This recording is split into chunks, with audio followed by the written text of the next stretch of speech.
The proceeding will start shortly.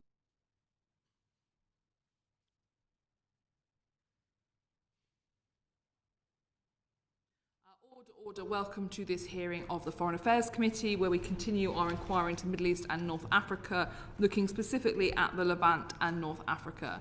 We've got a fabulous panel, a big panel today. Jonathan Wilks, would you be kind enough to introduce yourself? Yeah, so I'm John Wilks. I've just retired after 34 years in the FCDO, working largely on the Middle East. Particularly relevant to today, I was Syria envoy from 2012 to 2014 and ambassador in Iraq from 2017 to 2019. Thank you. Thank you so much. Will? My name is Will Todman. I'm a senior fellow and the deputy director of the Middle East program at the Center for Strategic and International Studies, CSIS, which is an independent think tank in Washington, D.C. Fabulous. Urban? Hi, I'm Urban Cunningham. I'm a researcher at RUSI, or Royal United Services Institute. Research focuses on the Levant region, specifically Jordan and Lebanon. Gareth?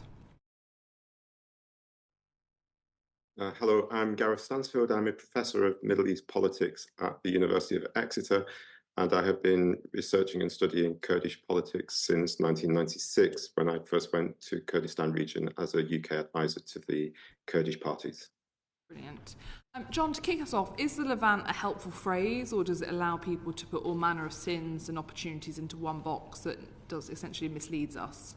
So I think it is complicated. Iraq very often is not counted as Levant, so Syria and Lebanon are, but then you've got Israel-Palestine, which obviously particularly now we're dealing with, very much on its own. So I think there is a case for actually saying that Lebanon, Syria and Iraq have a lot of challenges in common, and it's worth considering them together. But Levant is debatable whether that's the right term to cover those countries. Thank you. And Urban, we hear a lot about the present state of countries in Levant. The media like to throw around terms such as weak, failed, captured. Do you think that's a fair assessment? I think that we've got to be careful about sort of trying to generalise across the whole region. John's already mentioned that there are big differences between them. I think what unites all four countries that we're talking about today are economic difficulties and also the presence of Iran or Iranian-backed groups or some form of Iranian interference. I'd probably classify them as struggling states and then classify Iraq, Syria and Lebanon as captured states. And can you give us a bit more insight into that capture that's taking place? Sure. So I think in Lebanon's context, I know best, so I'll start with that. Lebanon's essentially captured by Hezbollah, who have a very deep grip on the political leadership, on economic leadership, and also on matters of justice and accountability, or in this case, lack of accountability. Their control of centralized power means that they can distribute patronage across the various sort of civil service, army, etc., which means that power incrementally becomes stronger and the capture becomes ossified, if you like. And John, turning to Iraq, it'd be helpful actually if you could give an overview of the political situation currently in Iraq. So I think the main issue in Iraq is that although the system has an element of stability and there is a new set of forces that defend the status quo, it is deeply corrupt and to an extent captured again by Iran's allies. I think I agree with Urban that you've got economic problems across this region and you've got Iranian allies across this region. I think you've got slightly different issues, though, in the different countries. And with Iraq, it really is control of corruption, I think, is the most important thing. It is obviously the wealthiest of those countries, and an element of that wealth is being put to good use. And the security situation is better looked at over the perspective of the last decade. So it is still a weak state.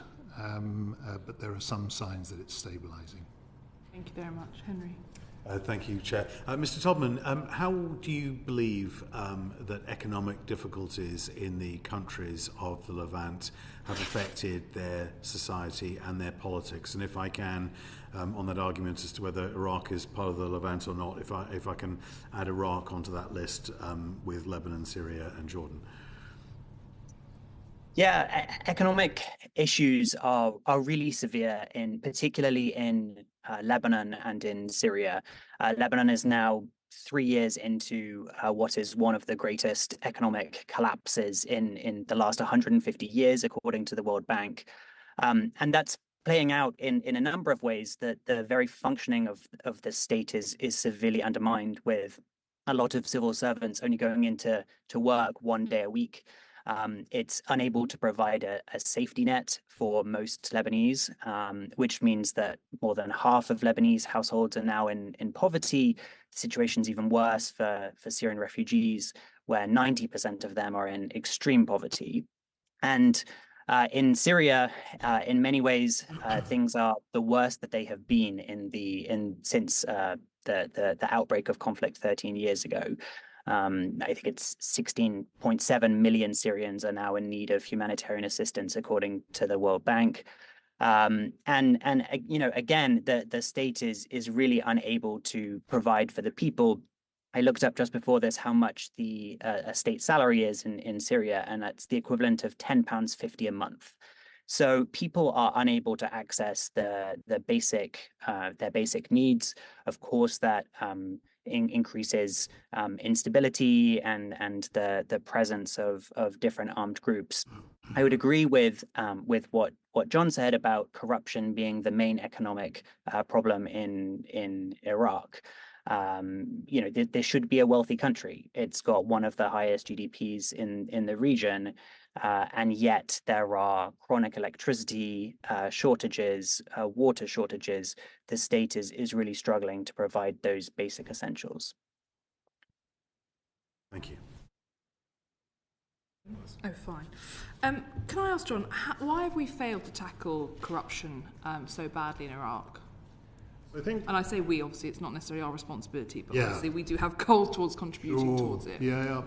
I think there's a big question around that of, what can we, the UK, are we working with allies, are we working with partners on the ground, what can we actually achieve to fundamentally reform these countries? And of course, we are much less on the ground in Iraq than we were 10 years ago, and I think we have to be realistic about what can be achieved. The problem we've got in general is a political one, that there is no real sense of the public interest or the national interest in these countries, and politicians are struggling to resolve their differences through political institutions as opposed to through armed force or rent-seeking behaviours. So I think there's a question mark here of us prioritising what we want to achieve, what are our interests, what do we think we can bring to the table, but with a realistic recognition, that the partnerships on the ground are probably weaker than they have been in the past, and therefore we must be realistic about what we can achieve. And talking of partnerships, I'd be interested, John, to start with you, then I'll turn to you, Gareth. In terms of our relationship with the Kurdish people and the Kurdish independent region of Iraq, which is Kurdistan, how would you assess the current success of the partnership between Baghdad and Erbil and our contribution towards that? So, the relationship between Baghdad and Erbil goes through its ups and downs. It's in a slightly better place maybe than it has been in the past. Our relationship with the Kurds is generally is good, and I think is one that is load-bearing, does enable us to achieve something in terms of reform. But ultimately, Erbil has to have a good relationship with Baghdad to get its share of the resources and not to be pressured in any way, economically, politically, or in security terms. So again, there is a limitation on what we, or with like-mindeds, can achieve in terms of sustainable reform. But I think when we look at the partnerships in Iraq and in Syria and in Lebanon, ours with the Kurds in Iraq and some of the forces in Baghdad are probably the best and most effective. And so personally, I always feel relatively a little more optimistic about what the UK and like-mindeds can do there in Iraq than some of the other countries we've been talking about. Thank you. And Gareth, on our relationship with Kurdistan, would it be wrong to suggest that the Kurds bring more to the table than we do in that relationship? I think up until recent years that has been the case. The Kurds of Iraq were on the front line in the struggle against Islamic State in a way that was extremely useful and valuable for the UK and the US as well.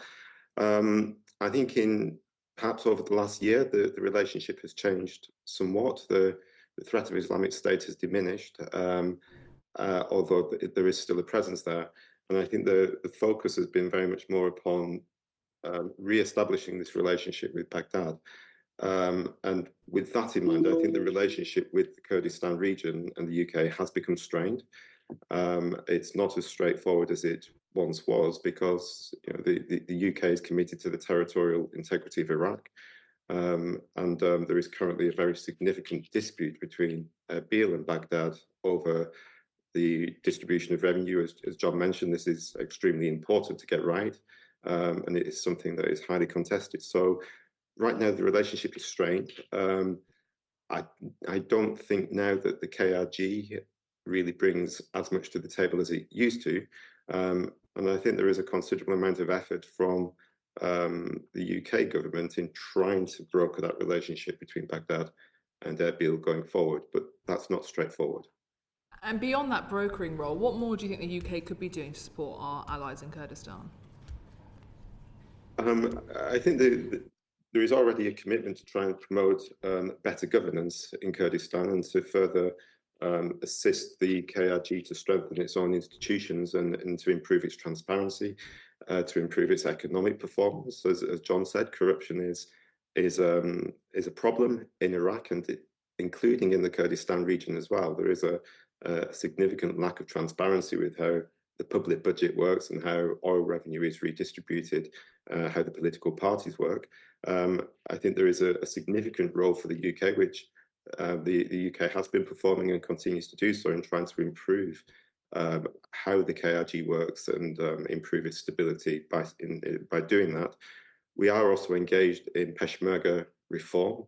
There are basically two large Peshmerga blocks that are tied to the two principal political parties of Kurdistan. And there has been a significant reform process in place to try and normalize that. That is slow moving as well, but again, very important as it tackles corruption. It improves security of Iraq and therefore of the wider region, and also to a degree the UK. So we are working in some key areas, but again, it's a very difficult setting in which to really engage and have traction on the ground that has a meaningful impact. And John, looking at Kurdistan again, and you would have had a lot of engagements with Turkish ambassadors over your time. I'd be interested in how you've seen that relationship shift between Turkey and Kurdistan, and where you think the UK can play a more productive role in reducing the tensions between the two communities. Obviously, Turkey has a vital national interest in anything to do with Kurds because of its own national security. And I think more generally, when we think of the UK working in and on these countries, we have to look at the big allies that are in the region that we have to work with, that we have big stakes in relations with those countries. Turkey is clearly one of them. So I've always found Turkish colleagues working on Iraq to be both knowledgeable and obviously representing their national interests, but actually worthwhile partners. And while the Kurds have to tread carefully, of course, actually Erbil has managed its relationship with Turkey in a way that's avoided breakdown or the relationship with Turkey falling off a cliff. So when I think of operating with partners, external partners, I do think Turkey has to be one of those when operating on Iraq, including Kurdistan. And final question before I turn to Brendan. Urban, we've been hearing a lot recently about an increased capability of Daesh in Iraq and Syria to conduct operations abroad again, despite it having been reasonably calm over the last few years. Do you think that this is a time for us to make sure that the Kurds don't feel that they're only friends of the mountains and that we're doing more with them? Or do you think perhaps they've stood back from some of those operations, and we need to re-engage across the region, not just through the Kurds? I think in general it's key that we continue our counter-terrorism operations against Daesh and Al-Qaeda in Syria and Iraq. The Kurds, as John mentioned, are one of the most effective forces actually on the ground able to do that. The other benefits of engaging with Syria and Iraq is it's a fairly, it's a success story for the region. It's something which advances Britain in the region and being shown to help with these problems, which, whether that's Jordan, whether that's Lebanon, they all wish to tackle as well. Brendan. Thank you, Chair, and apologies for being late. I was in the chamber. Before I ask about the problems facing Kurds living in other countries in the region, particularly Iran, could I, as my declaring an interest as chair of the all-party parliamentary group on the Yazidis, and having just recently been to Kurdistan, there's a huge Yazidi population currently in Kurdistan, living mainly in IDP camps. What are the pressures that's putting on Kurdistan, and is there movement to try and facilitate a return, and is there a weariness among, or do you experience a weariness among the Kurds of having to host such a large community? I suppose that would be Gareth, I would imagine. Yes, there is indeed a large, I suppose, an IDP community of Yazidis in the Kurdistan region. And they're there at a time when the economy of the Kurdistan region is pretty much broken. I have to say, I mean, the KRG has very limited public budget now due to the ongoing budget dispute and oil and gas dispute going on with the government of Iraq. So public sector salaries are rarely paid and partially paid, if at all. And the public sector projects have basically dried up, and that has a direct impact upon the running and the administration of these camps as well. On top of that, the Erbil agreement, which was agreed between the government of Iraq and the KRG in order to stabilize the Sinjar region where the Yazidis come from, has not been implemented. And at this point, you still have the Sinjar region garrisoned, I guess, by Shia militia units, by units of the PKK, and their affiliates as well. It is an extremely complicated political security space. So you have a problem in Kurdistan that you have these very large camps that are very difficult to support now. And even then, you don't really have the opportunity to successfully move the Yazidis back to Sinjar, where they come from. In terms of is this making problems in the Kurdistan region, it's not making as great a problem as you would perhaps expect it to do. I think there is a receptiveness of the Kurdish population to Yazidis for what they've suffered and gone through, and an understanding amongst Kurds in some ways that Yazidis perhaps are the original Kurds, although Yazidis wouldn't necessarily accept that themselves. So there is a sort of romanticized view about looking after them, but it doesn't take away from the very real economic problems and hardships that having so many refugees on your territory creates when you're suffering so much economic hardship yourself. Yeah. Thank you. And in terms of Kurds living in other countries in the region, including Iran, what are the main problems that that Kurdish community or those Kurdish communities would be facing? The Kurdish situation in Iran is very, very difficult. Basically, we're dealing with an ethno-nationalist problem in a multinational state in Iran, with the dominant nationalist discourse being Persian, and with the Kurds sitting uncomfortably alongside that. Alongside that nationalist problem is the fact that Kurds in Iran are largely Sunni, and of course the clerical regime of Iran is Shia. So there is an ethno-nationalist problem and also a sectarian problem too.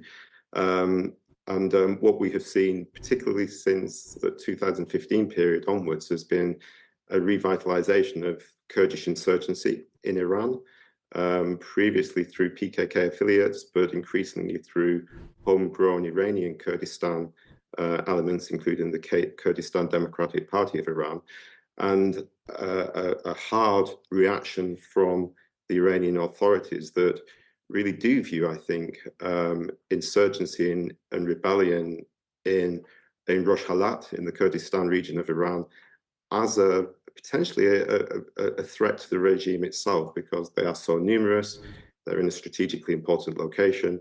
It has a direct impact upon the dominant nationalist discourse of Iran as well. So we see an insurgency, we see demonstrations in the east of Iran, in Kurdistan, and we see a very hardline response from the government, including very high, disproportionately high levels of executions of Kurds in Iran as well. Okay, thank you. Thank you. Bob? Can I just check, John, one of the things that, well, just your opinion, because I know that you've been dealing with this issue for many years.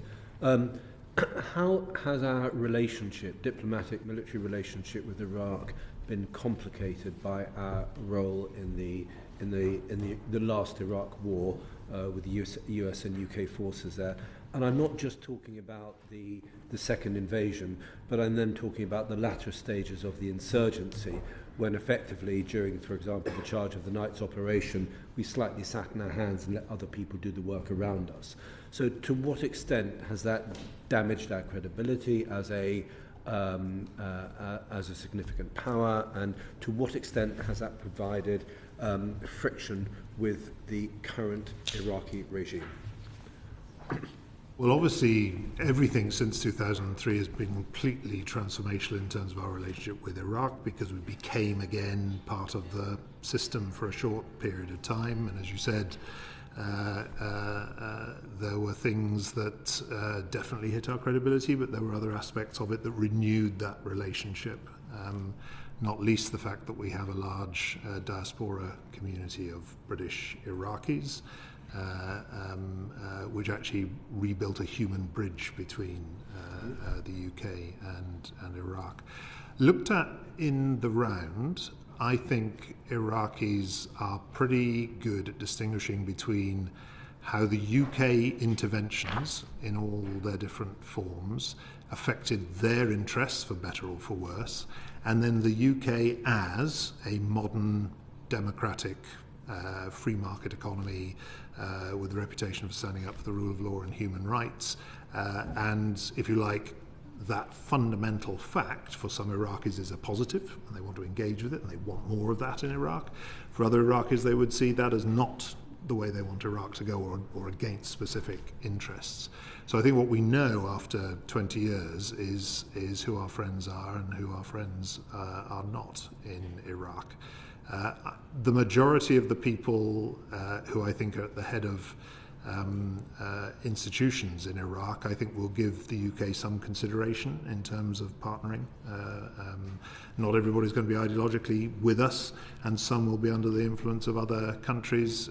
Those under the influence of Iran are going to be among the more difficult for us, I think, to partner with. But I think, yeah. Can I just ask on that point?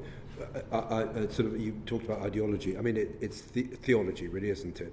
Do you think we have more of a positive relationship with senior Sunni representatives in that country, as opposed to the senior Shia, because of the influence of Iran, or is that way too simplistic? I think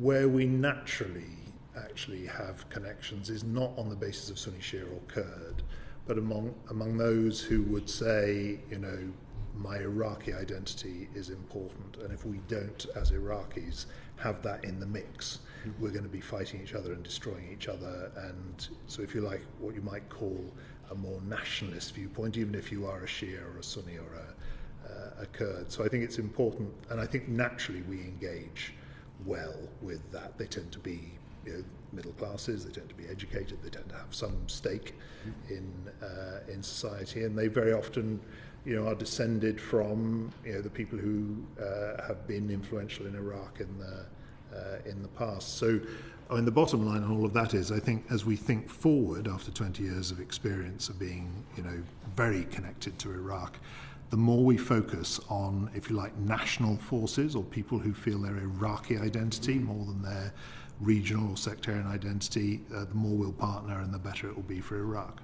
And just very briefly, just a couple of other points on that. Just historically, because of our relationship in forming the Iraqi state after the Arab Legion, after the Arab Rebellion, and our relationship with the previous kings of Iraq, which were then overthrown by the Baathists, etc., is that seen to be a positive thing in the sense that people look back and think there was Iraq with greater stability prior to Saddam, prior to the Baathists, etc., etc., or does that give us any credibility? And just briefly on the Iraqi diaspora, that is slightly new to me. Could you just say a few words about I've always felt, I did 3 postings in Iraq since 2003, finishing up as ambassador. I've always felt that this is a potentially a big strength for the UK. The Iraqi diaspora is big, it is educated, it is successful. Some, as happened with the US diaspora, went back in the early days and were not welcome and were not able to operate, but others since then have gone back. And we have a lot of Iraqi British businesses who know how to operate in the context of the relationship between the two countries. And I think that is stronger for us than it is actually probably for any other country, certainly outside of the region.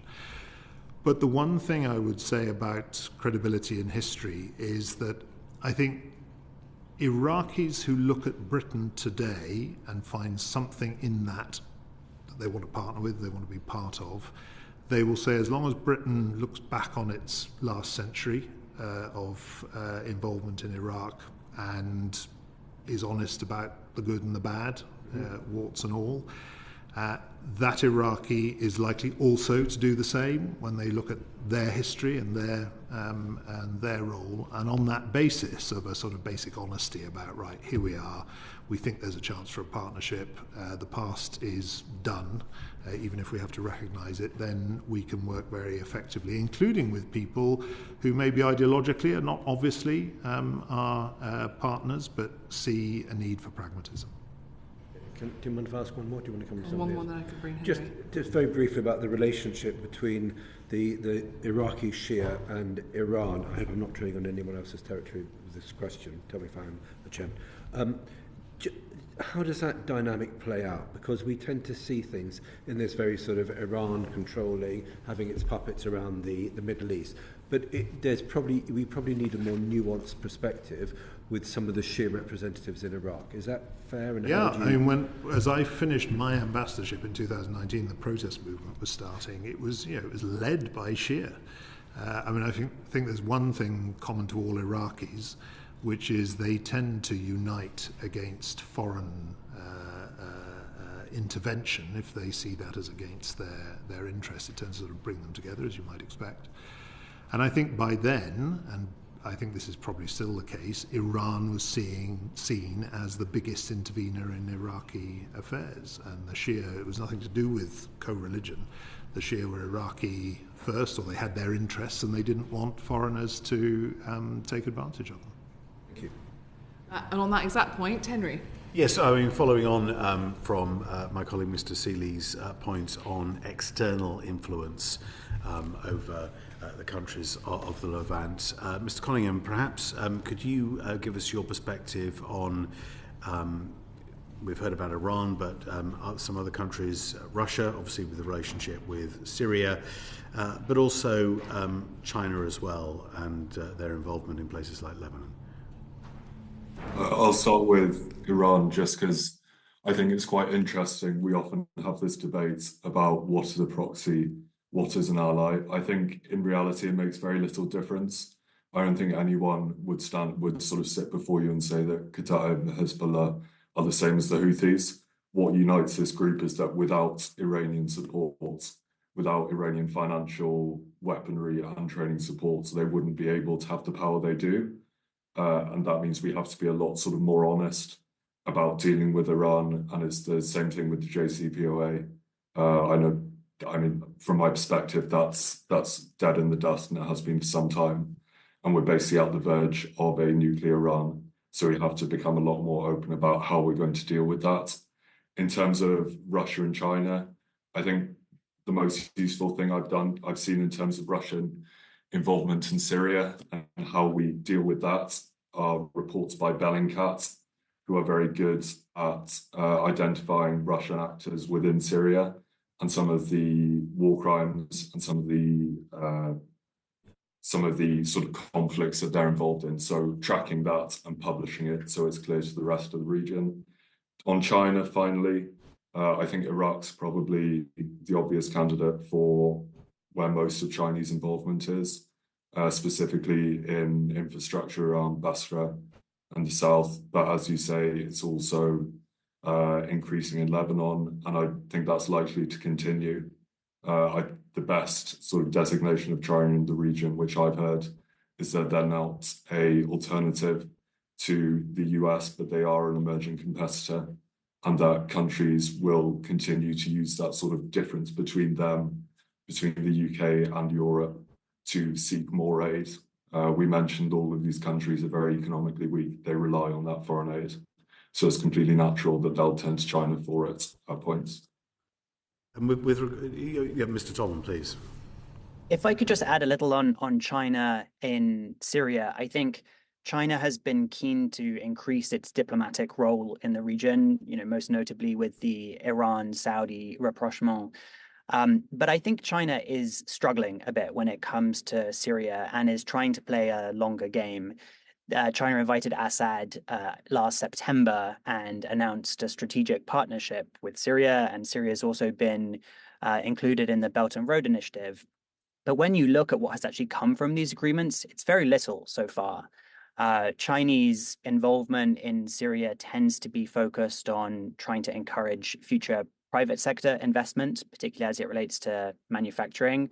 And it doesn't provide very much aid. The aid it does provide doesn't go through the UN like most international donors. It goes straight to through the Syrian state. So I think it is keen to signal that it's in Syria for a long time, but so far it's been quite frustrated that it hasn't really gained any economic benefits. If I may, a little bit further south than the immediate region, but nevertheless beyond aid and trade, China's military ambitions are being articulated in Djibouti with the base that they now have there. Is there growing signs of military involvement being projected elsewhere in the broader Middle East and North Africa region, particularly affecting countries like Syria, Iraq, Lebanon? I'm happy to come in on that. Mr. Coningham, if you want to come in on that, yeah, thanks. Sure. In general, it's not something that I've seen a lot of. I think it makes sense for China to sort of focus on these economic and diplomatic efforts, as Will said. And I've seen very little of that. I can't see much of it happening. I'd support what Urban says. I mean, I think China, obviously, it buys a lot of hydrocarbons from the region, and obviously it wants to develop trade, and it has technological partnerships as well, which are developing. But, stepping in strategically and militarily to become a player, with all the risks involved in that, I don't see any evidence of that. And in political terms, again, China's tending not to side with anybody in the Middle East, but just to be, an honest broker willing to, have relations with all. And again, slightly straying from the immediate area, but would you say that's also the case with regard to Yemen and the Houthi attacks on Red Sea shipping? So, in general, I would say the picture is of China, clearly more of a presence in the region economically. And as you say, there are, some naval elements of that, but not really muscling into the region at all. Thank you. Royston. Thank you, Chairman. Can I ask you, John, first, please?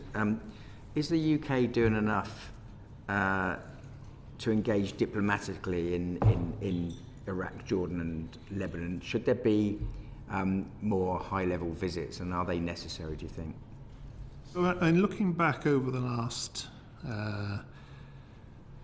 really the sort of mid-2010s. So, the Arab Spring had not come to anything. And I think it's fair to say that ministers here, and I think it was true in the US and a lot of our European allies as well, just thought, there's so much else we need to be doing in other parts of the world. This is not going anywhere. Our partners are not delivering anything that we could build on.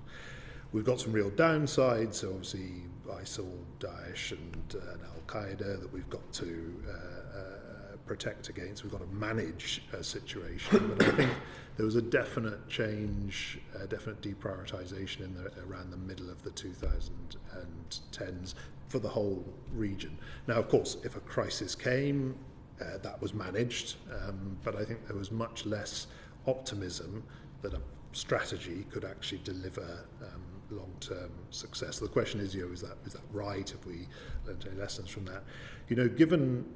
Given the strategic decision to focus on the Indo-Pacific tilt, given that we had in the region, a very positive focus on trade and investment relationships with the Gulf, strategic relationships as well with Turkey and Israel, just managing this area in between, I think, you can see why it happened. And I don't think it was a huge error of analysis or prioritization. The one thing I would say is, though, we know it's an earthquake zone. We know that the gap between, governance, elites, rulers in that part of the world and the people is large and can be exploited by extremist groups who can grow back. We haven't solved the problem yet. And so I think we have to keep a certain level of attention, a certain level of expertise, work with what partners we have, but being really realistic about what we can achieve or what we can achieve with like-mindeds.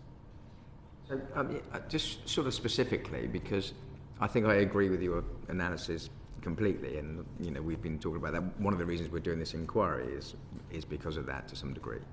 But what about countries like Lebanon, where perhaps we could make quite a difference?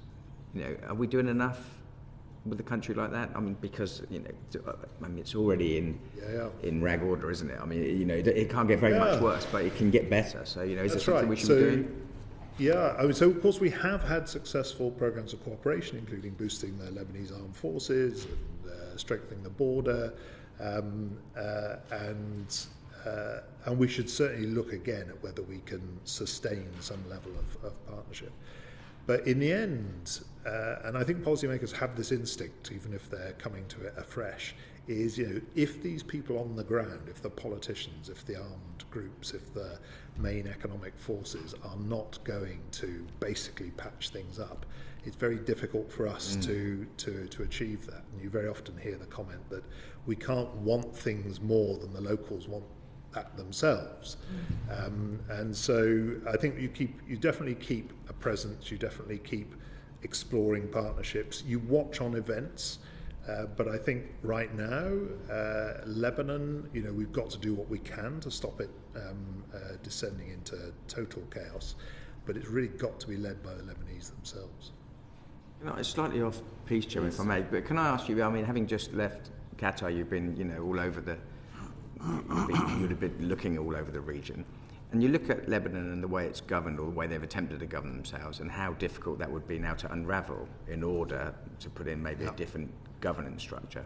Are we at risk of going into a similar governance structure, not us, but in Yemen, where the Houthis may well be part of whatever the future governance arrangements are, and then you'll be nailing them on pretty much forever, and perhaps in decades to come, but maybe sooner, you might see a similar situation in Yemen that you're seeing now in Lebanon? Yeah.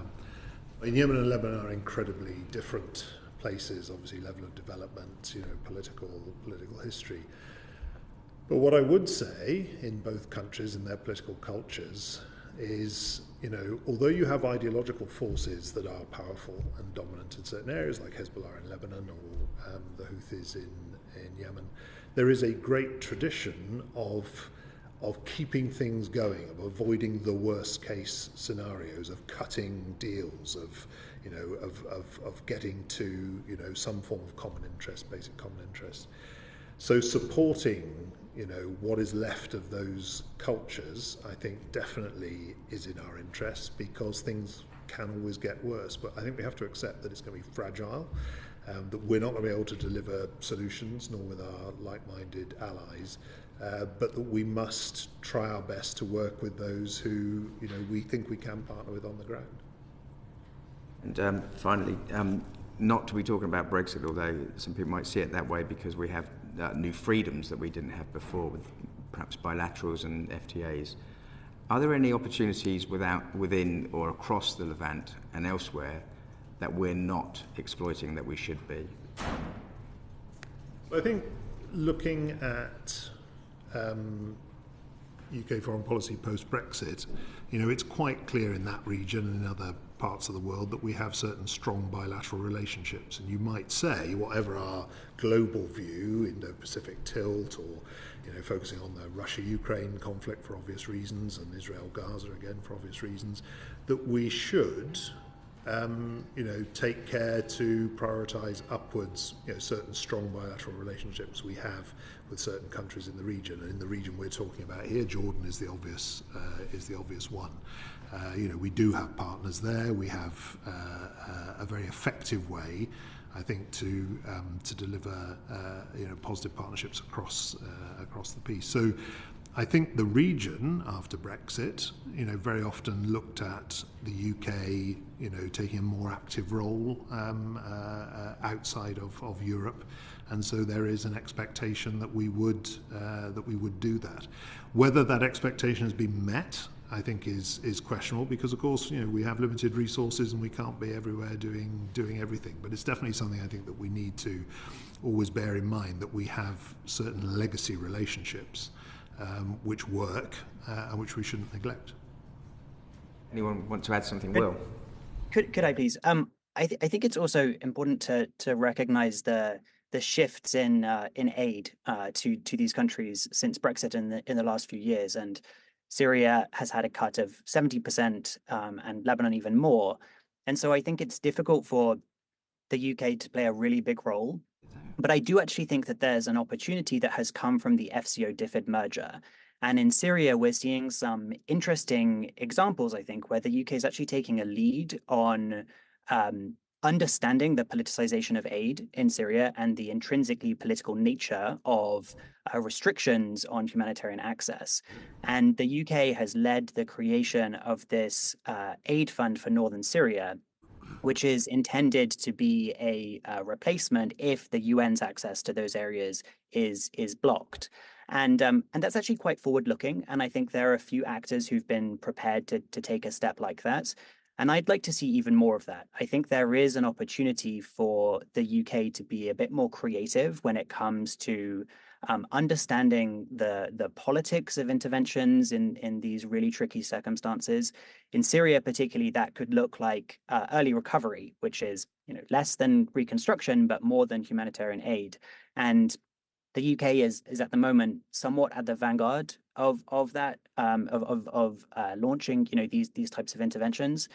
And I think it could be a bit less British about it and be a bit more confident in saying this works, and trying to get other donors to learn the lessons that the UK has learned, and play more of a role in defining what that next phase of intervention in Syria will look like.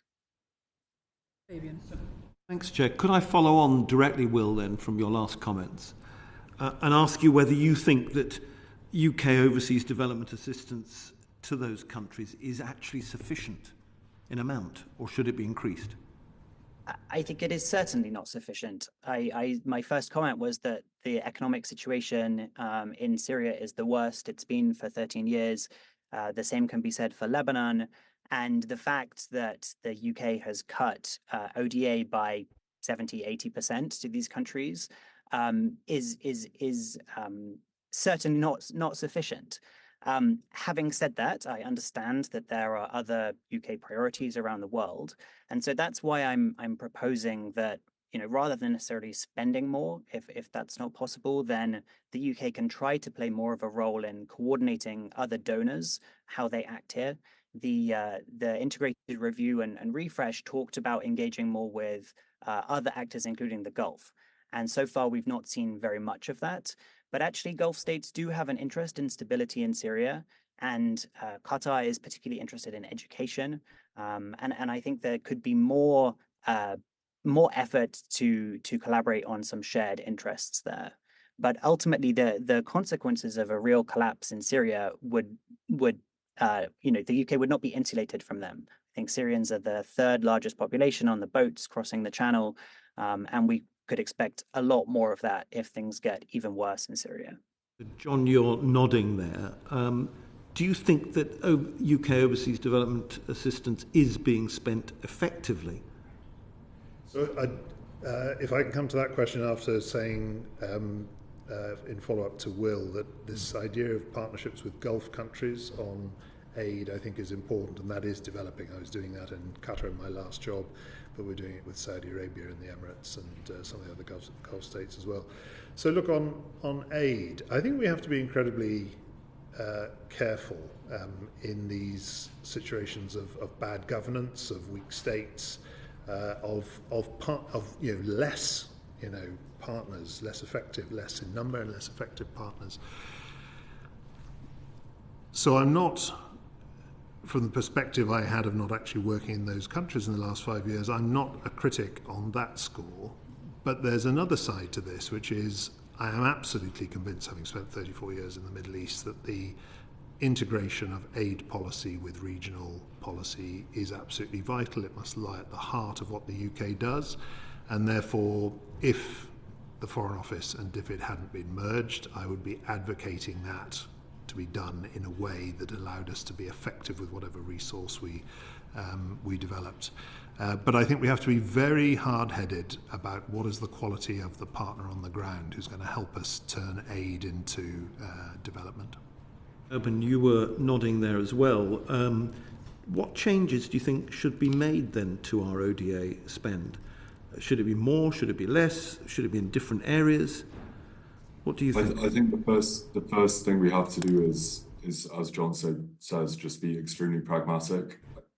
I think ultimately the relationship with Jordan and keeping Jordan stable and is more important than what we can achieve in Syria and Lebanon with limited resources. If I can go on to Jordan, I think that we often sort of will take it for granted, just this idea that it's the bastion in a Levant which is increasingly sort of chaotic, but there's nearly 50% youth unemployment there. There are still 700,000 Syrian refugees. So there are serious underlying problems in Jordan economically, and with the current conflict in Gaza and danger of that spilling over into the West Bank, particularly around Al-Aqsa in Ramadan. I think we have to be quite hard-headed. In an ideal world, we'd be able to provide aid to all of these countries.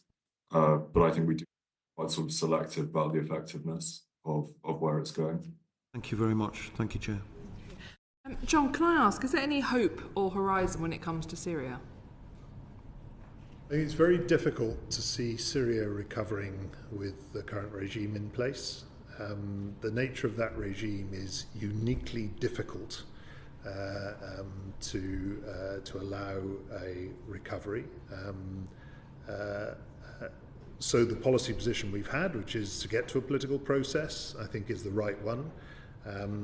But there is no sign at the moment the regime is interested in that, because the regime is very focused on core interests, not on necessarily governing the whole of the territory of Syria. So of the three countries we focused on, more than the others among Iraq, Syria and Lebanon, I think Syria is the most intractable. That doesn't mean something can't be done for Syrian people in certain areas in particular. I think Lebanon and Iraq look more promising as countries we should try to manage the downside risks. Forgive me on Syria, given that it's what happens in Syria impacts on all the neighbouring countries. The political process didn't work, no matter how hard there was efforts to try. The decision 2015 fundamentally results in the stalemate that we are in currently in terms of politically. Then we had the Arab League try this new opening of the doors to Assad, which many of us were very uncomfortable with, and that has also not resulted in any positive change. So it seems like essentially we've all given up on Syria and we're essentially saying, well, Assad will remain in power, he will continue to treat his people appallingly, he'll die and then one of his children will take over and we'll see if they're just as bad or if they're slightly better. Is that unfair? So you're absolutely right about, you can't turn your back on Syria. And for me, looking back on 34 years, it's the biggest piece of unfinished business from my time and the jobs that I did. Because I have a lot of Syrian friends, although going back to a point I mentioned earlier, of course we now have quite a Syrian diaspora in this country as well. So I don't think we should or we can ignore the country and its people. But just stepping back a little bit, for every country that has outside country that has a relationship, you have to look at what is the strength of your partner on the ground and the strength of your relationship with that partner. Russia found a partner on the ground, Assad and the Assad regime, and strengthened that relationship. And they have produced or helped to produce the result we see today. So I think we have to say, those countries that have helped to create a situation actually have to play a big part in resolving the political, economic and humanitarian disaster that has resulted. That is what people ask us to do in Iraq, quite rightly, and I think we need to be talking to those countries that have produced the result we see on the ground, which is primarily Russia and Iran. Thank you. And then just very finally, briefly on Jordan, His Majesty has plans to introduce a more democratic process, a kind of a parliamentary democracy. Where do we see that going? How stable do we think Jordan is? I'm not sure who best wants to lead on that. Will, John? John, do you want to take it away? I've not been ambassador to Jordan, but I've worked in Jordan a lot. I think political inclusion is an important part of ensuring a bright future for Jordan. But just as important, if not more so, I think is opening up economic opportunity, is getting the private sector working, is getting job creation going. With that will come more demands for political participation. But I think that's what we have to support. That, of course, is true, I think, for many other countries in the region. But we've got to focus on, youth unemployment is incredibly high generally across the region. We have to use what political influence we have to encourage leaders to focus on liberating their private sectors and creating jobs. And we're going to have to leave it there, but can I say a big thank you to all four of our guests. It's very much appreciated. And with that, we will suspend briefly to change the session order.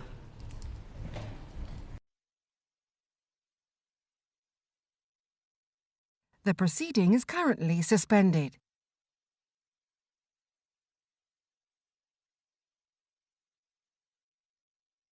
The proceeding is currently suspended.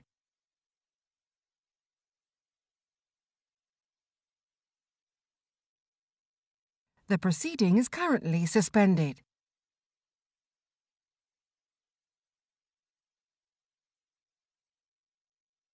The proceeding is currently suspended.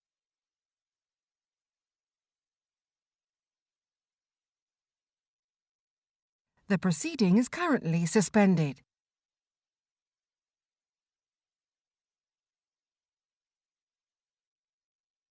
The proceeding is currently suspended.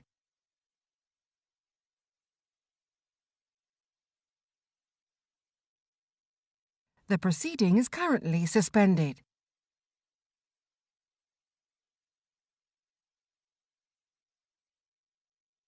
The proceeding is currently suspended.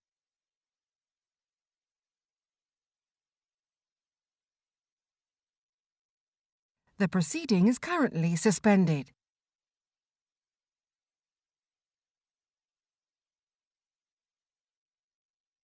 The proceeding is currently suspended.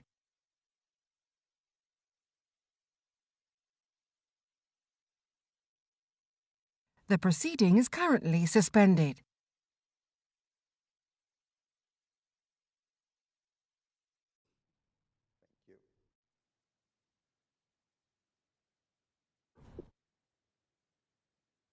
Order. Welcome back to the session of the Foreign Affairs Committee, where we now turn to looking at North Africa. We have three fabulous guests joining us today. Dr. Shana Cohen.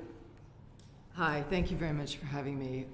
I am currently the director of a think tank based in Ireland it's focused on Ireland and the EU, but I'm also the managing editor of the Journal of North African Studies. So my knowledge comes in part from my job as the editor. And thank you ever so much for flying over to join us. That's Radwan Masmoudi. Yes, hi, good afternoon. I'm currently the president of the Center for the Study of Islam and Democracy, an organization based in Washington, D.C. I'm originally from Tunisia, but I've been living in Washington for the past 40 years or so. Perfect. And Amine Ghoulidi. Good afternoon. Amine Ghoulidi, visiting fellow with the Davis Institute for National Security and Foreign Policy at the Heritage Foundation. I'm also a doctoral student in defense studies at King's College London and the convener of the MENA Research Group at King's. Perfect. Thank you so much.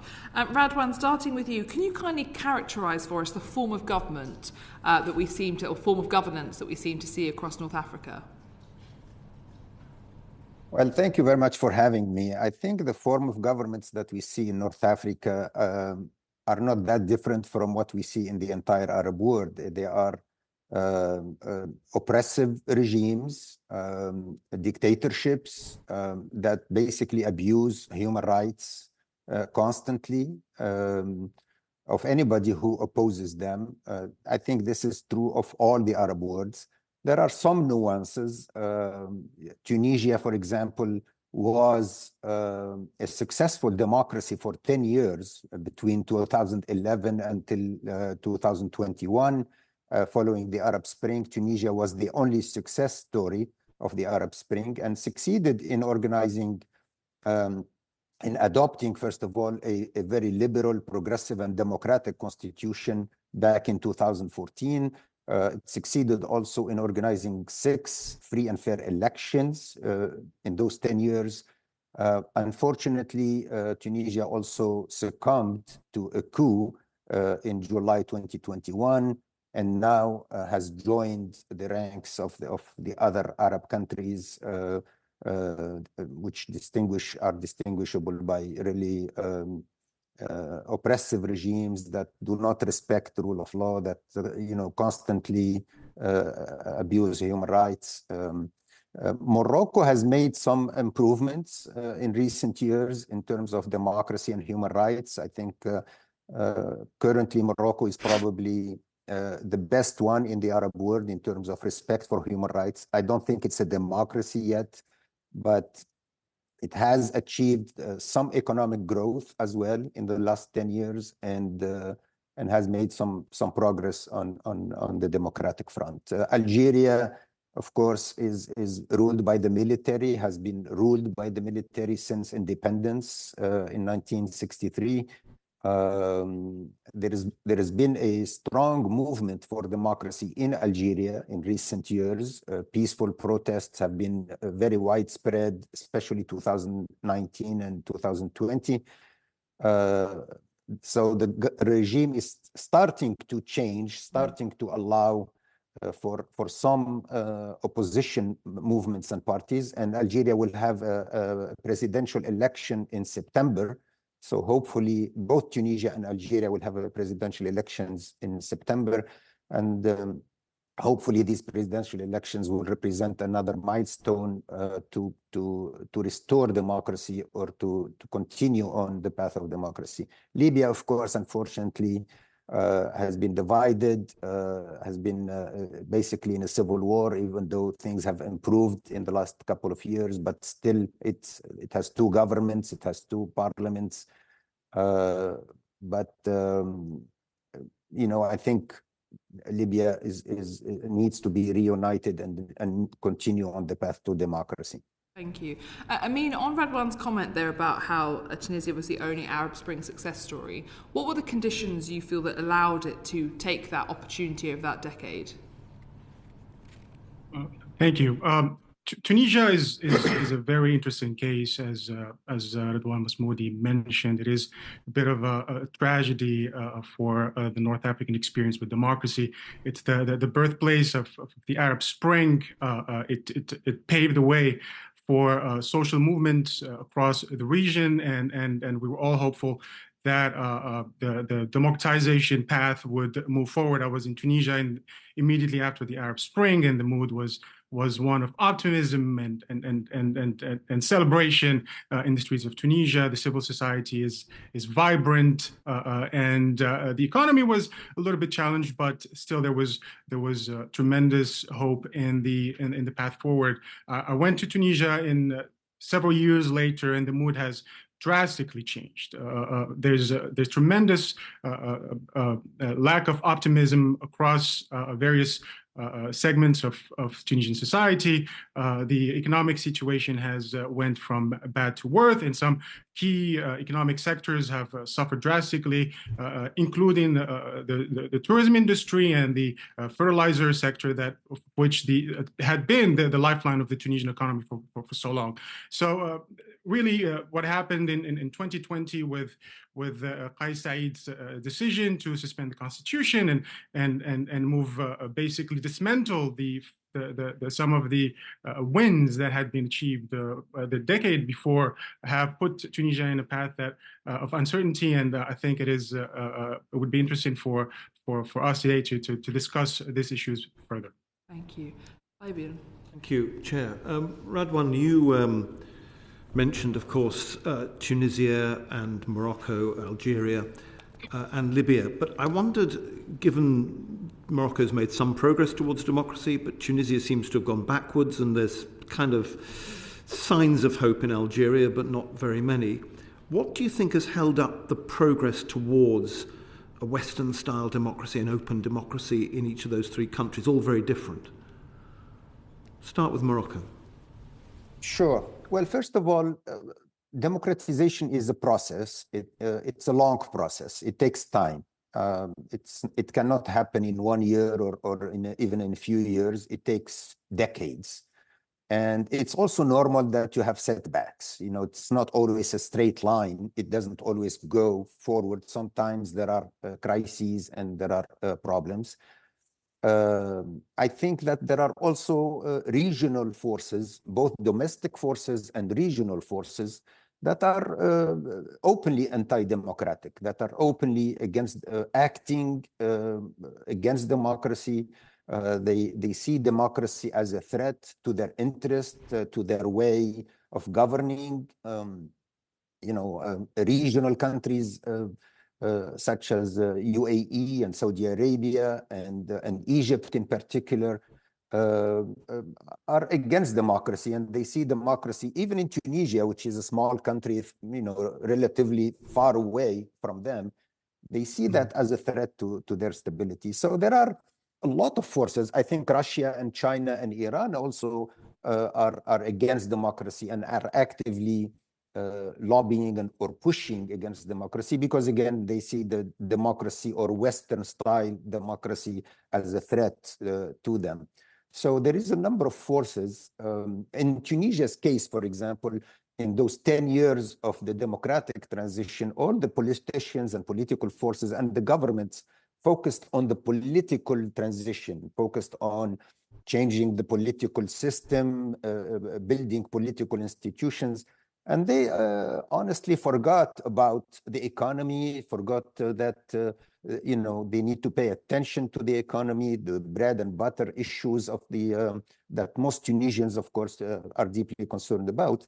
And so by 2020, when the COVID pandemic hit, the Tunisian economy was already in trouble, but it got much worse in those 2 years. In 2020, 2021, the economy really suffered tremendously, somewhere between 20 and 25% reduction in the GDP in those couple of years.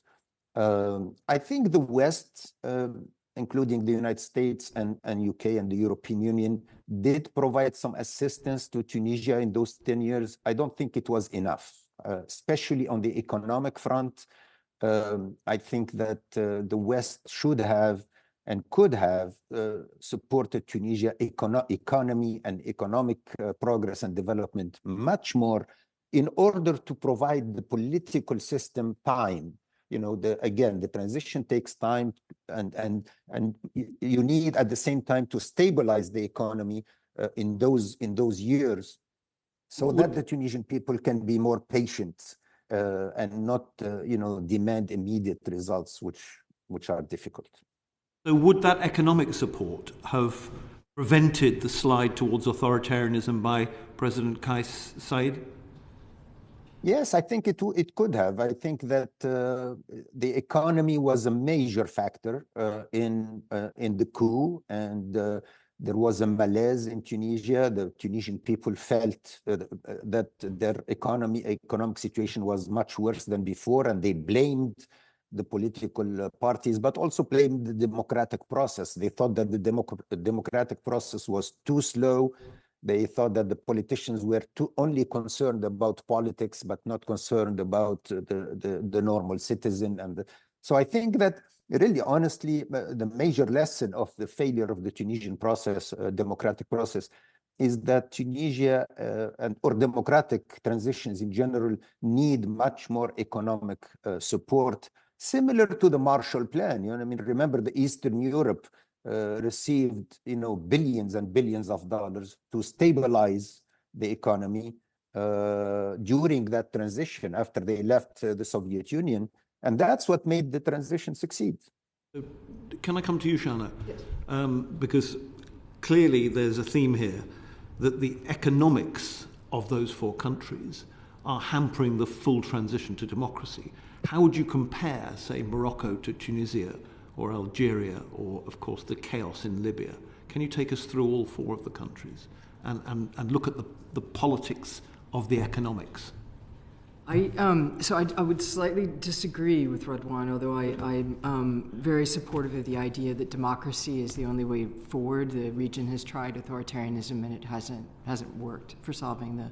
Tunisia is sliding back to authoritarianism. It is, yes. So I think there's an institutional problem. You can't just say economic investment will solve the problems, because there actually has been quite a lot of investment in Morocco, and I wouldn't necessarily agree with the assessment of Morocco. It is the most liberal, but that's not saying very much. It's ranked by the, I think it's the VDIM Democracy Index, as a closed autocracy.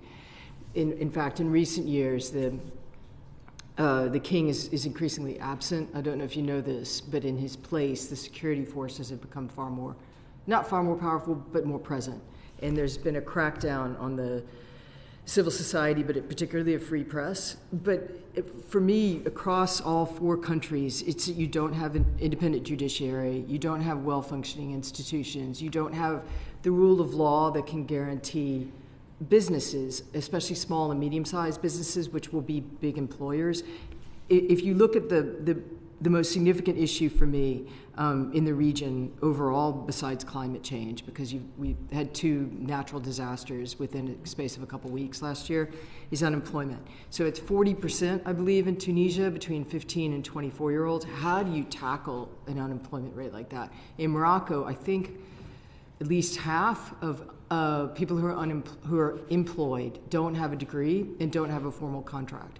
So it's not just, okay, we're going to put a lot of money into North Africa and that will work. It's across all four countries that you have functioning institutions. In Libya, there wasn't kind of clear management of that dam near Derna, and that's what caused the damage. So I don't think you can separate out investment, well-functioning institutions, and then the political parties themselves. There's a lot of overture from the U.S. to how to train politicians, how to build stable political parties. But I think in Tunisia, but I could be wrong, there was a rush, but there wasn't the depth of experience. The same thing happened in Egypt. There wasn't the depth of experience of engaging in the process of policy making. It's the same thing in Morocco, because ultimately everything comes back to the palace.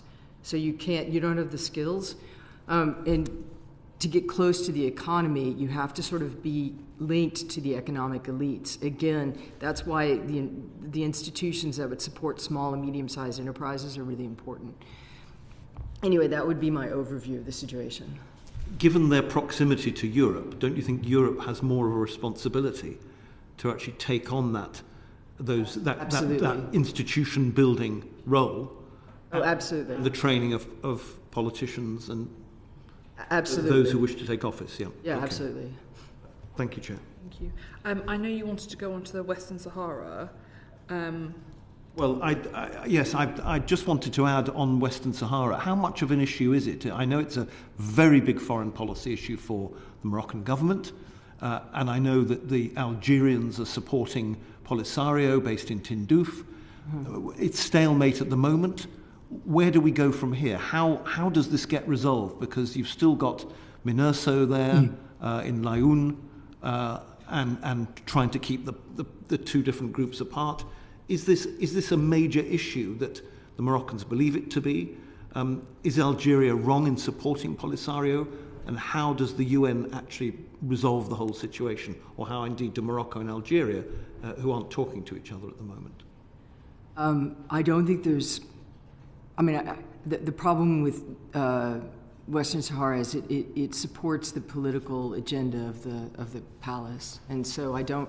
Unless it goes their way, it'd be very hard to negotiate. And I think that, especially the current king, eventually the solution would be autonomy with some sort of political independence for Western Sahara. Give me, Shana, isn't that what the king and the government of Morocco are advocating? An autonomy plan? They are, but it's with Morocco leading the way, and not because there isn't communication between Algeria and Morocco over the issue in a substantial way that would lead to a joint resolution. And then, the friction after the earthquake near Marrakesh was partly based on the government in Morocco's perception of who was supporting claims to Western Sahara and who was not. And that's one reason for it, because they allowed the UK in, but they didn't allow France in after the earthquake. And part of that is just the friction between the relationship between France, Algeria, and Morocco. With Western Sahara, yes, I think it'll have to be an international institutions. I just can't see. Hopefully, I'm wrong, but I just can't see a resolution in the near term because I don't think anybody's invested in it. Except for the Polisario, except for the people living there. Not the Polisario, but the people living there. Amine, can I ask your perspective of how the Western Sahara debate is seen in the US Congress and Senate at the moment, but also the Heritage Foundation are obviously working on President Trump's manifesto. What are his priorities, do you think, likely to be in this region should he be re-elected? But B, where does Western Sahara fit in the US discussion around North Africa? Sure. I would like to go back to, first of all, the place that Western Sahara occupies in the Moroccan imagination. It's very clear. Western Sahara for the Moroccans is the lens through which they see their foreign relations. It is the most important issue on their foreign policy agenda. It is the issue that defines their relationship with their neighborhood. It's the issue that defines their relationship with Europe, and the one that drives their relationship with the United States and beyond. And so it is a critical issue, and I'm glad that it's being addressed today because it is also a fundamental issue on the bilateral front between Morocco and Algeria. Although we're talking about a stalemate, it's not really a stalemate. Polisario walked away in 2020 from the ceasefire agreement and started targeting Moroccan military outposts in Western Sahara.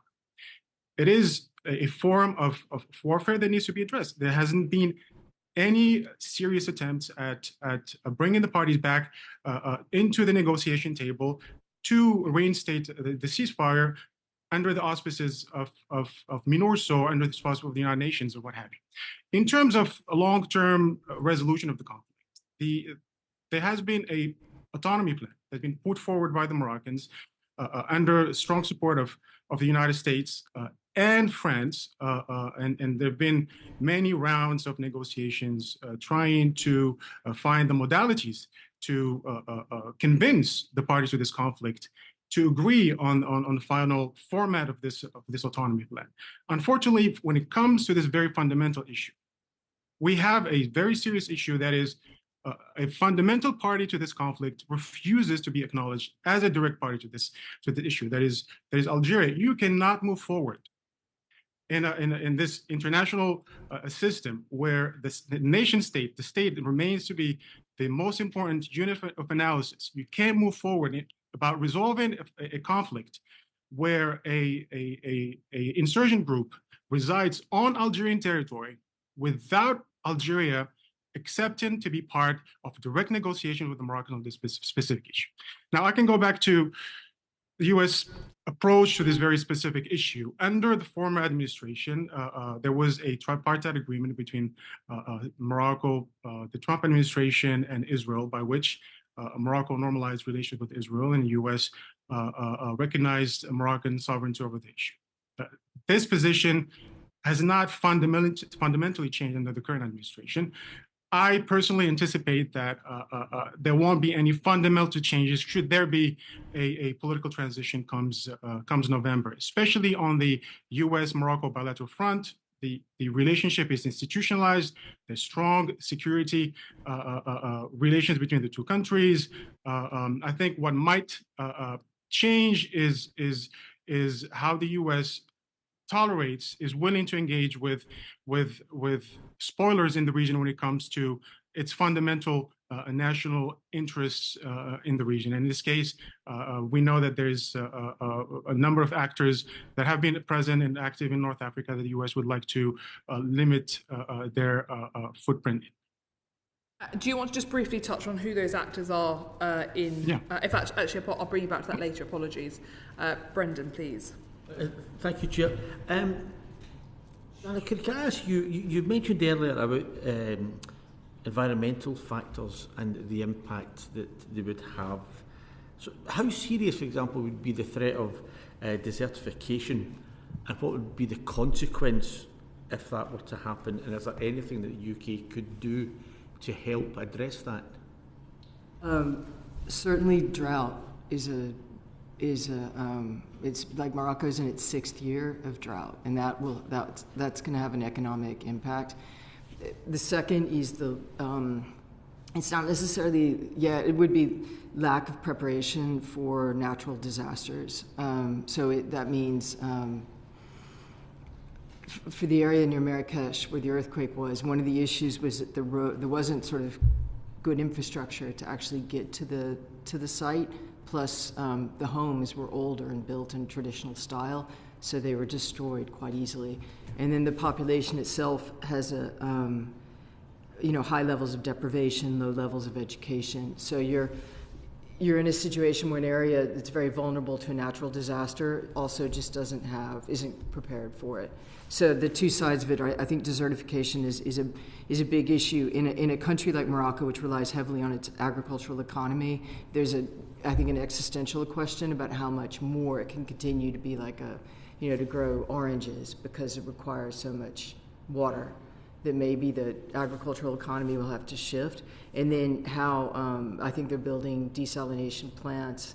And then there's a ban on hammams, using hammams, I think 3 times a week. I think they have to be closed because of the use of water.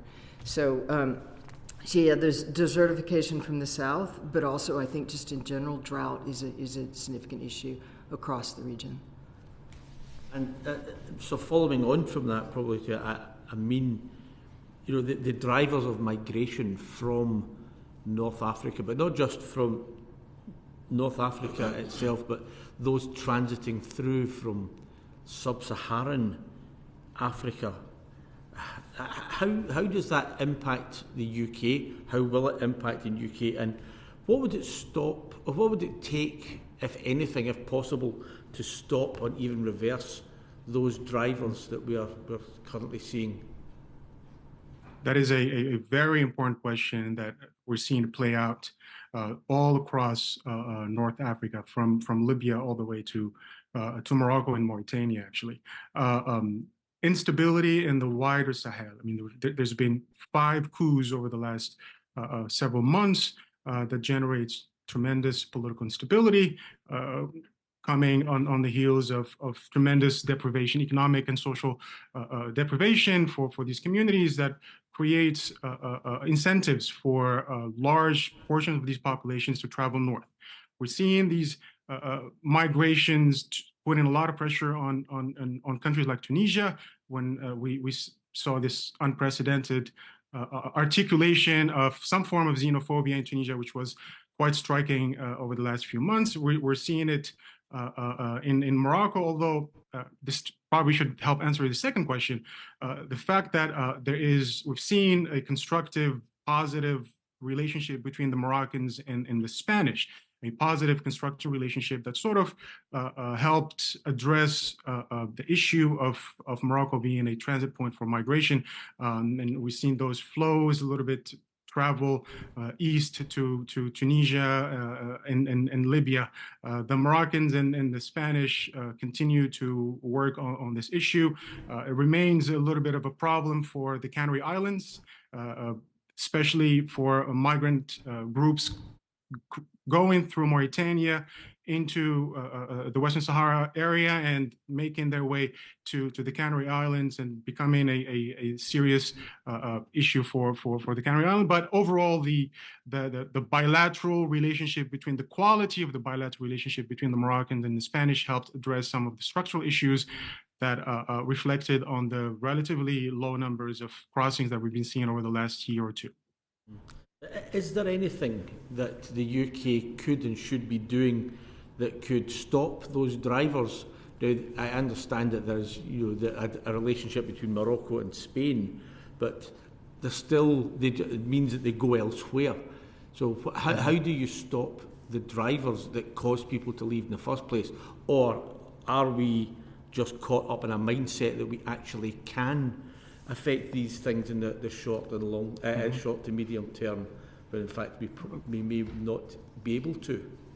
Of course, and the UK has a natural extension into the Mediterranean through Gibraltar. So it's the immediacy of the UK experience with those migratory flows are quite immediate. So it's an important question to ask. The UK, I think, in this case, if the Spanish model is one to be followed, needs to invest on stronger bilateral front ties with North African countries that tend to be the main crossing points for these migration flows. I think stronger ties, stronger security cooperation with Morocco, with Algeria, with Tunisia, and even with Mauritania. I think we're not discussing today Mauritania, but it is a country that is central to these conversations, and probably we need to find ways to bring Mauritania into the fold as part of some sort of a region-wide initiative to address these root causes of migration. I would add that the migration just isn't from sub-Saharan Africa. There's actually quite a lot of migration from North Africa itself, particularly Tunisia, but also Morocco. There's a significant brain drain from North Africa, particularly to Europe, where you would have doctors, nurses, and high-tech or engineers who are leaving Morocco and Tunisia for opportunity. But I also think Tunisia is a driver.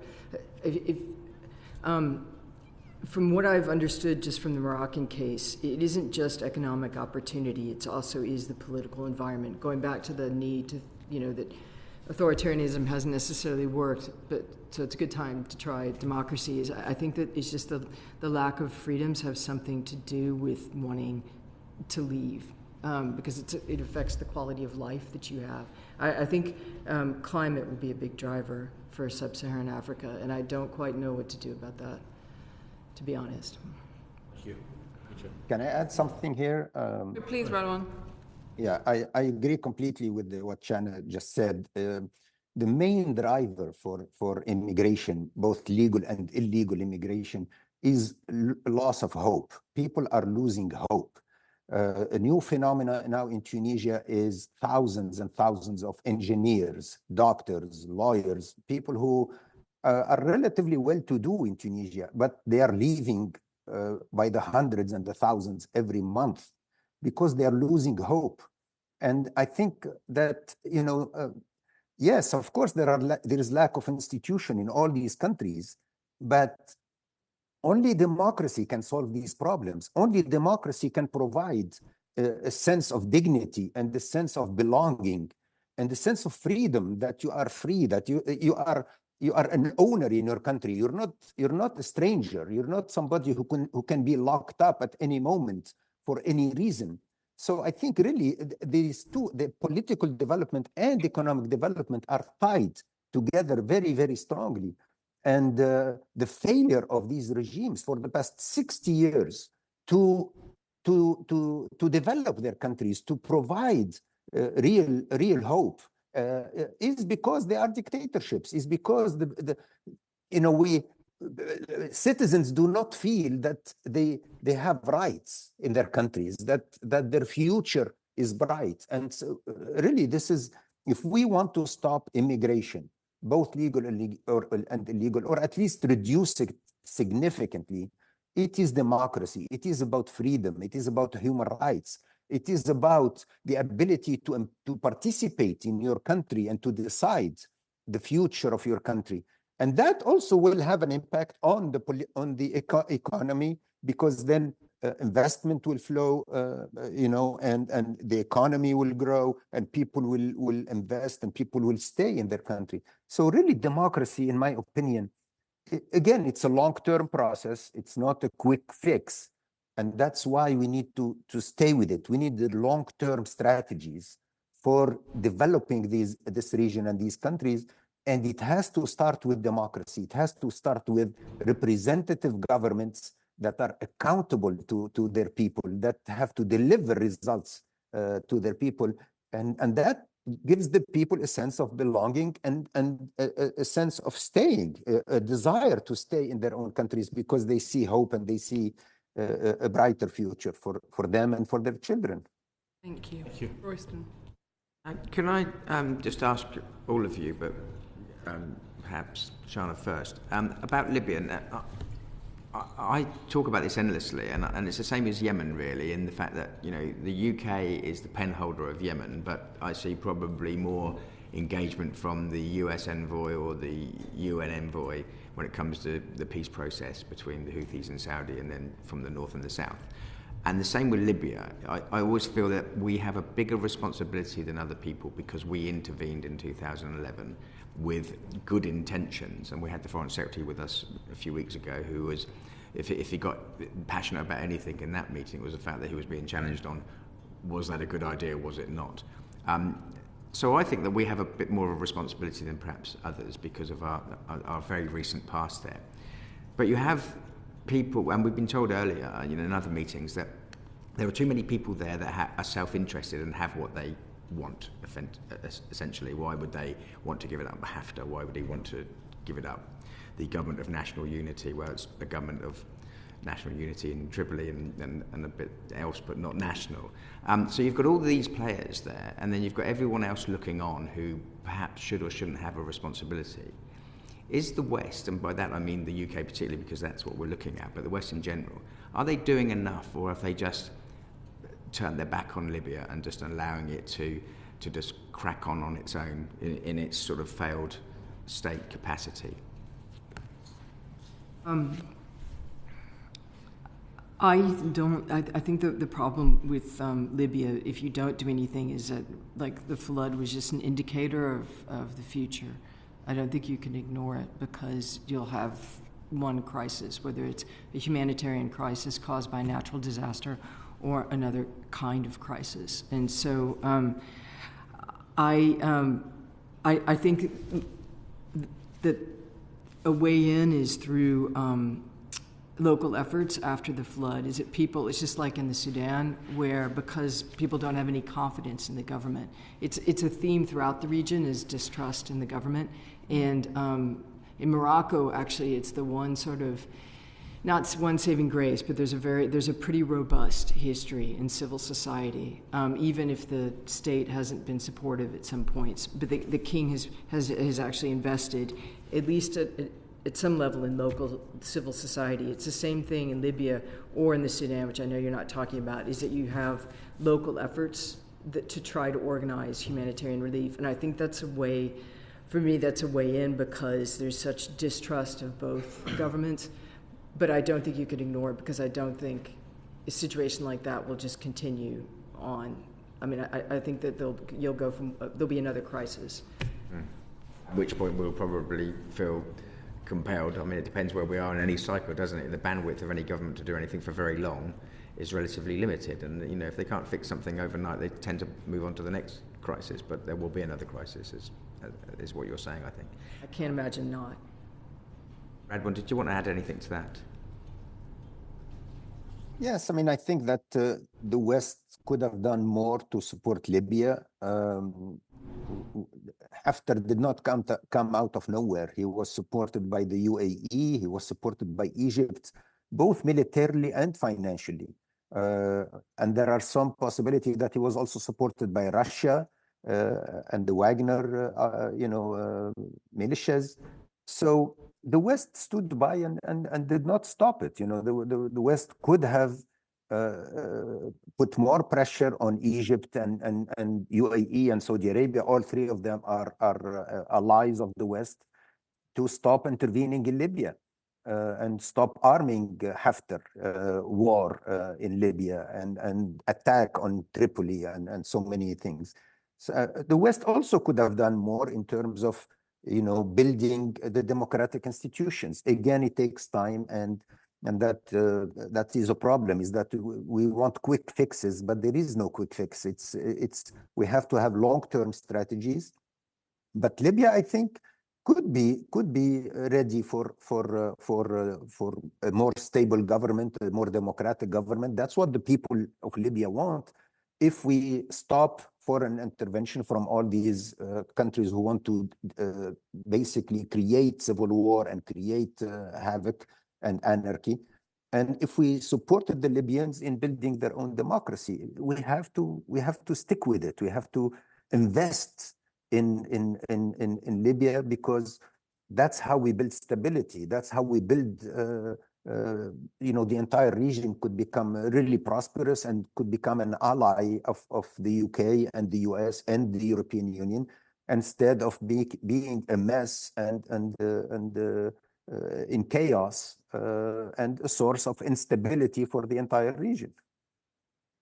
Is the former ambassador who we saw recently, and indeed the current ambassador, talking about business booming and companies investing in Libya, are they being overly optimistic, or is there something in the investment into the country? Is that going to help turn it around? I think in recent few years, last couple of years, there's been more stability and more economic investments and prosperity.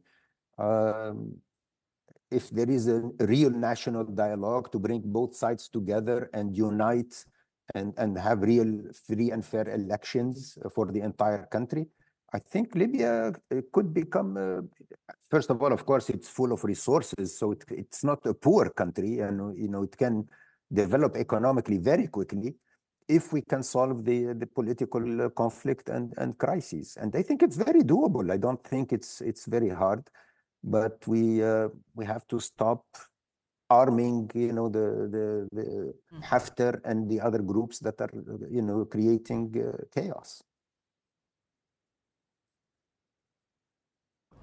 Our former ambassador to Libya, one of our former ambassadors, Peter Millett, told us that British institutions and British investments and the British generally are very much trusted in Libya. Is that true? Are we trusted more than any other foreign power? He also said that there was quite an appetite for the Brits to get more involved. Would that be a disaster, Shana? I think in general, I wouldn't be able to speak specifically to Libya. My experience in the other countries in North Africa is that because the British aren't the French, and because they have a tradition, they're not a colonial power. They don't have this long, like the U.S. They don't have a military baggage. They're respected. I told Ken this, that the British Council in Morocco is highly respected. I would think it'd be the same thing in Tunisia. So I wouldn't surprise me that they're respected in Libya, because they're not the colonial power. There's not a long history of exploitation or power relations. Well, we were a colonial power, not in North Africa. No, not North Africa, which excuses you to exactly. Sorry, Amine. Yeah, and I would add that there is a very strong and vibrant Libyan community in the UK, young, highly educated, that have been playing a important role in creating interlinkages between the UK and Libya. And I think this is one of the to the credit of the United Kingdom in the ways that it's able to integrate members of the diaspora from North Africa. Radwan, anything to add on Libya and British influence? No, I think again, the British can play a very important role in the entire region. I was in Tunisia most of the last 10 years, and the UK embassy in Tunis played an important role in facilitating the dialogue on the constitution, for example, or on the elections. And I think because of that, Tunisians and Libyans look favorably to the UK, and we hope that UK will help Tunisia and will help Libya and of course Morocco and Algeria also in solving these problems. We need help, we need assistance, we need support, we need engagement to build our democratic future. Thank you, Chair. And the final two questions, Dr. Cohen, I'd be interested in just an assessment of where you think the direction of travel is for women's rights across the region. That's a good question. I think it's mixed. I think it's going in the right direction with fits and starts is how I'd characterize it. And it sort of goes back to what I would add about the British influence. I think there's a sense, whether you think it's accurate or not, that the British engagement represents the rule of law, which is often absent. So there's a sense of well-functioning institutions, people follow the rules, which has to do with the business climate, but also just how you lead your life.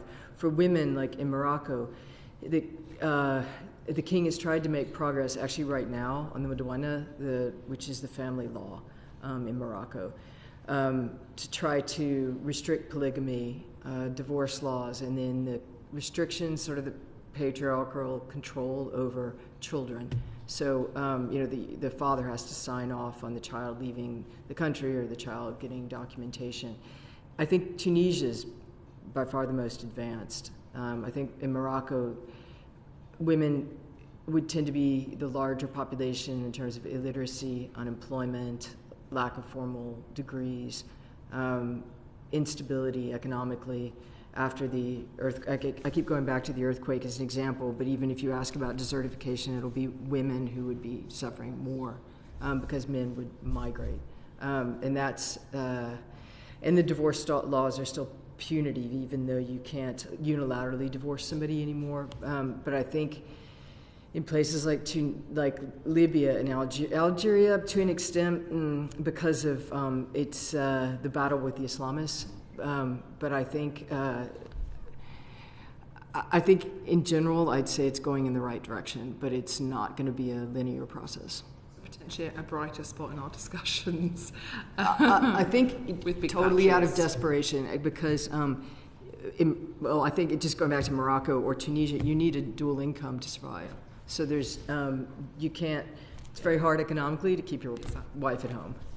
Very final question. Amine, you touched earlier on outside powers that the US would be keen to limit, contain, minimize the impact they have in North Africa.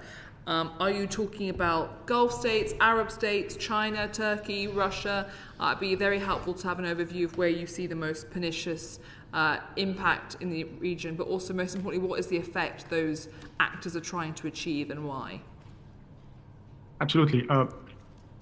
There are a number of actors that, at least from the U.S. standpoint, that are engaged in nefarious activities in North Africa. And in this case, I would list, Russia, Iran, and China. Starting with Russia, we've seen, Russia's involvement in the Libyan civil war through its proxies and the impact it has had on the political process in the country, and the fact that Libya became basically a regional hub for Russian proxies that have tremendous influence in the wider Sahel region, from Mali and Niger and what have you. So I think it is an issue that at some point we will have to come to grapple with in the I would say in the midterm. When it comes to Iran, the idea that Iran is operating through proxies throughout the MENA region is something that's been on the public discourse over the last few months since the Houthis have started their attacks against the warships and the cargo ships in the Red Sea. We know that Iran is present in the Sahel region through its proxies, unfortunately through the Lebanese community and Hezbollah. There've been, the U.S. Treasury has designated many Lebanese individuals for their ties to Hezbollah in the wider Sahel region. There have been speculations and allegations that Iran has a touch point at the very least with the Polisario Front in Tindouf. Both in Algeria and outside of Algeria. That's an issue of concern that we might have to grapple with in the near future. And then China. China has, I think, a fundamental pillar of any forthcoming administration coming this November would be to address the looming challenge that China poses to U.S. national security interests and foreign policy objectives. And I know that this administration designates China as a competitor, one with the intent and the means to shape the international structure. I think in North Africa, we've seen, at least in both Morocco and Algeria, some increased engagement by various Chinese interests in Algeria. The chief of staff of the Algerian army was in Shanghai and Beijing last year, where he signed major deals for not only acquisition deals, but also jointly developed Algerian defense industry. This will have long-term implications for European security and U.S. national security interests. We know that the Chinese are interested in investing in the critical minerals resources of North Africa and sort of embedding themselves within the global supply chains that ultimately have long-term implications on U.S. national security. So I think ultimately these are the three main actors that Europe has to grapple with, but also the United States will have to engage with in North Africa. That's really helpful. Well, thank you, all three of you. Our time is sadly up, but I'm very grateful for the time we've taken. That's been really informative. And with that, I say I suspend the session at order. Thank you. Ended.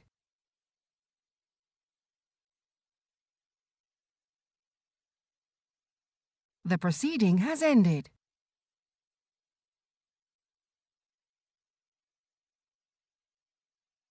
The proceeding has ended.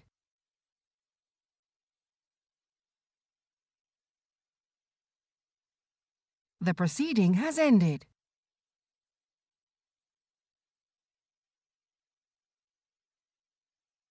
The proceeding has ended.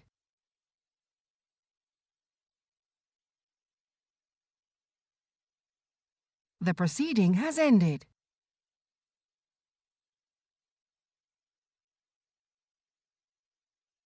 The proceeding has ended.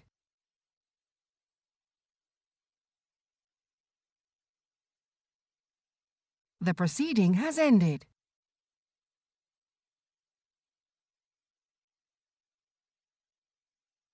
The proceeding has ended.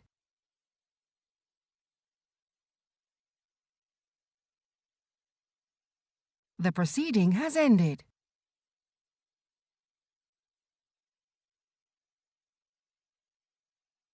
The proceeding has ended.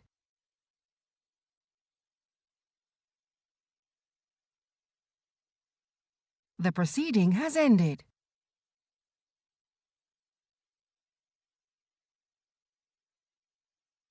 The proceeding has ended.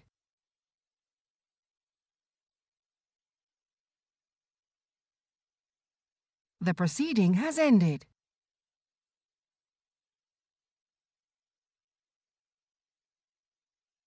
The proceeding has ended.